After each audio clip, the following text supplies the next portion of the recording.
What's the difference between a core curriculum in Gen Ed and the expanded core curriculum that is taught specifically to students with visual impairments? It's exactly what we are diving into today in our next episode of How to Teach a Student with Visual Impairments. If you're a classroom teacher, you might have a student with a visual impairment in your classroom now and be very confused as to what is this expanded core curriculum thing that people are talking about and how does it even differ from the Gen Ed curriculum? Or maybe you're an orientation and mobility specialist or TBI and you do know the difference, but you're sending this along lovingly to somebody who is confused. Listen, it can be confusing. Why is there even an extra curriculum? Why do we have to teach blind students differently anyway? There was an entire science behind it. And even though students with low vision and visual impairments and blindness, it's a super low incidence disability. And so there isn't that much science. You kind of got to go digging for it. There are reasons that we do these things, and there are reasons that your teacher may want to push into your class or pull out from your class. And I'm going to explain all of that. First and foremost, Gen Ed is specifically foundational skills for the general public. Now, we know that there are core curriculum classes like English, language arts, math, science, social studies, history, things of that nature. Those are your core classes that everybody has to have, and different types of classes, and they have different standards at different levels, right? And it's typically very standardized. Sometimes it's a core curriculum that is standardized by the state. Maybe you have state standards, and every student gets the same curriculum in the Gen Ed class. And we also know that special education is for students who need a special curriculum.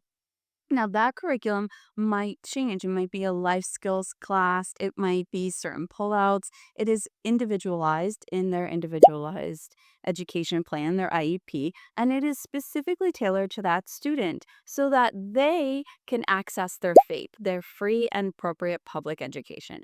Great. We know all of that. But the expanded core curriculum is a little bit different. And I go into the expanded core curriculum and all of the areas in this other video.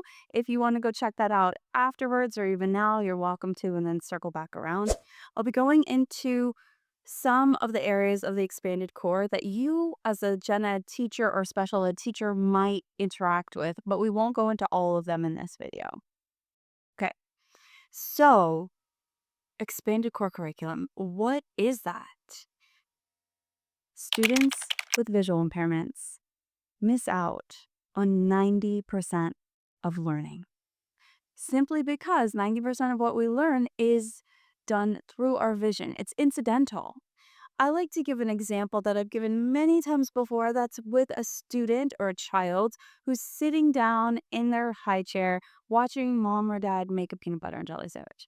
And they watch mom and dad make this peanut butter and jelly sandwich every day for the first 5 years of their life, right? Their mom or dad goes into the fridge, gets the jelly, goes into the cupboard, gets the peanut butter, goes wherever you keep the bread, because that's different per household, gets the bread out, then opens the jars, spreads the things onto the sandwich, and here's your sandwich.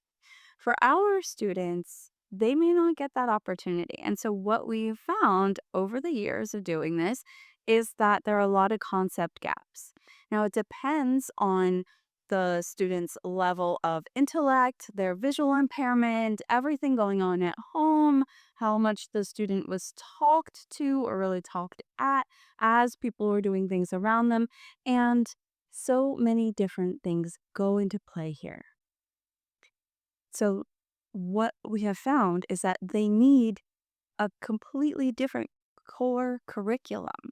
They need a specific framework and set of skills in order to be able to access their standardized gen ed or special ed curriculum and to be able to live independent lives afterwards. And so when we're looking at the expanded core curriculum, we want to think about what are the concept gaps that the student could be missing in order to access their education. A lot of times, what you're going to find is a teacher of students with visual impairments is going to be teaching compensatory skills. And that really means what are the skills that the student needs in order to access the world around them?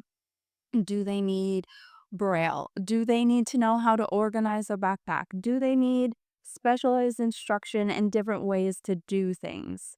Also, we're going to be looking at their daily living skills because, in order to be an independent living adult in a world where everything is touchscreen now, you need different skills and you need to be able to access things in a different way. You're also probably very familiar with the fact that your students are probably going to need assistive technology. Now, assistive technology, what that does is it helps your students access the technology that they're given from the school.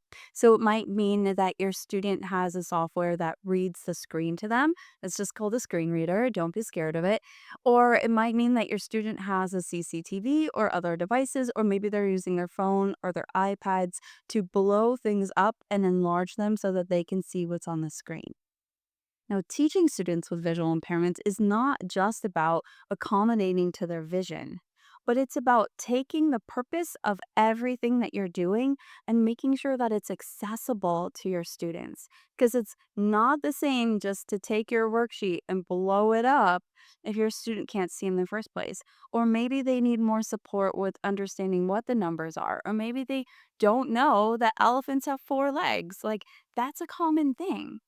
And so when you're teaching your student with a visual impairment and you want them to be able to access the curriculum that you as the gen ed or special ed teacher have to teach, it's important that you understand that on top of your core curriculum, there's also an expanded core curriculum that your students need to be able to access.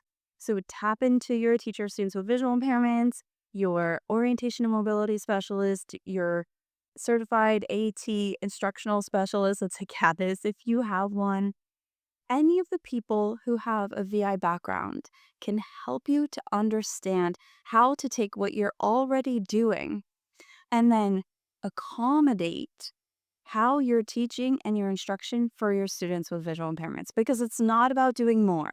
We don't want you doing more. You are already stressed enough. But what we want is for all of our students to be able to generalize their skills and access your education 100% of the time. Unfortunately, teachers just aren't taught how to work with students with visual impairments. And that makes sense as to why, because the university programs have so much else to teach you and they are so low incidence. That's why we have experts that come around and help you.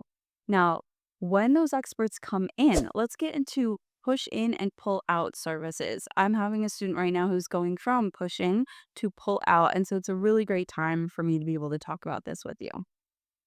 Push in services are when your teacher of students with visual impairments or your orientation and mobility specialist is going to push into your class.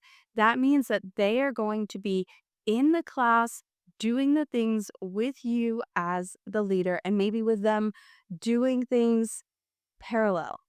And so it might mean that the teacher is teaching or that the paraprofessional is teaching and the TVI or the O&M comes in and they support what you're already doing. In orientation and mobility, that looks like me doing a transition at the same time that the class is doing a transition. And that way the teacher and the TA can see what I'm doing and they can see how I'm doing it and they can learn the words that I'm using. Whether or not we are co-teaching at that time or just parallel teaching, they have eyes on me and I have eyes on them, and we can just quickly talk, we can quickly glance, we can quickly exchange notes in that moment. And I'm doing the same thing that they're doing.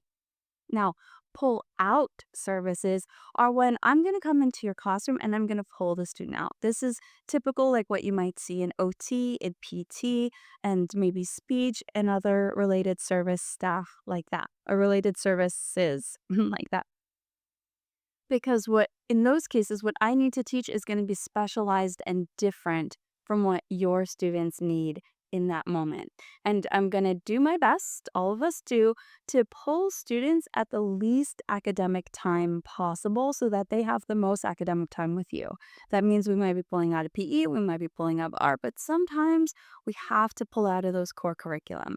But don't worry, everything that we are teaching in the expanded core curriculum, even if your student is being pulled out from English or math or something else of that nature, is going right back into what you are teaching. So even if they're pulled out of English or math or science or a subject that even they're going to be tested on at the state testing level later in the year, you can rest assured that what we are doing in our class will just feed right back in to their ability to access your education, even if it's not the same stuff and even if they do have to make up work.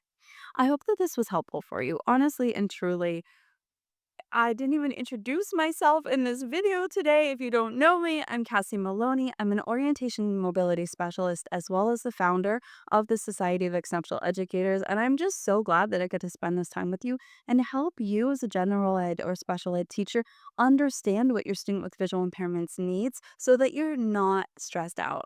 We have a free membership that we are expanding, and I'm so excited about this. It's called the Society of Exceptional Educators. Who would have guessed? Click the link below and come join us. It's absolutely free, and we've got lots of goodies, lots of tips and tricks for you in there. All right, friends, I'll see you in the next video in our next episode of How to Teach a Student with Visual Impairments next week.